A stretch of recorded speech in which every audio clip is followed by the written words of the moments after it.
Siliguri main টাউনে বসে একদম হোমমেড স্টাইল তৈরি স্ট্রিট ফুড খেতে চাও, তাহলে এই লোকেশনটি তোমার জন্যই। খুঁজে পেলাম একটি খুবই সিম্পল অ্যান্ড ছোট্ট ক্যাফে, যার নাম আহা টেস্টি। এখানে পাওয়া যায় খুবই এফোর্ডেবল প্রাইসে হোমমেড স্টাইলে তৈরি অনেক খাবার দাবার, লাইক মোমো, স্যান্ডউইচ, লস্যি, টি এবং আরও অনেক কিছু। এখানে খাবার দাওয়া তোমরা ওই 40 থেকে 50 টাকার মধ্যেই পেয়ে যাবে এবং মেনু কার্ডের প্রত্যেকটি আইটেমই পেয়ে যাবে পুরোপুরি ভেজ। আমরা ট্রাই করলাম এনাদের vegetable momo, sandwich and lassi. Momo and sandwich দুটোই খেতে ছিল বেশ ভালো, তবে স্যান্ডউইচটি খেতে আমার বেশি ভালো লেগেছে। এটা কিন্তু আমার তরফ থেকে মাস্ট রেকমেন্ডেড রইল।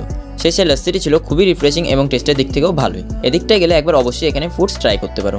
দোকানের লোকেশনটা এই ক্যাফের ওনারের কাছেই জেনে নাও। সবাইকে আমাদের ক্যাফেতে ওয়েলকাম। সবাই আসুন, আমাদের ফুড ট্রাই করুন এবং অবশ্যই রিভিউ দিন। আমাদের লোকেশন শ্রী ভবন মার্কেট, হিলকার রোড, শিলিগুড়ি। আর আমাদের ক্যাফের নাম আহা টেস্টি। টাইমিং হলো সকাল 11টা থেকে রাত 8টা পর্যন্ত। দিদি তো জানালোই, তাও আমি একবার তোমাদেরকে জানিয়ে দিই। ক্যাফেটির লোকেশন হলো সেবক মোড়। এই যে এখানটায় বিধান জুয়েলার্স, তার অপোজিট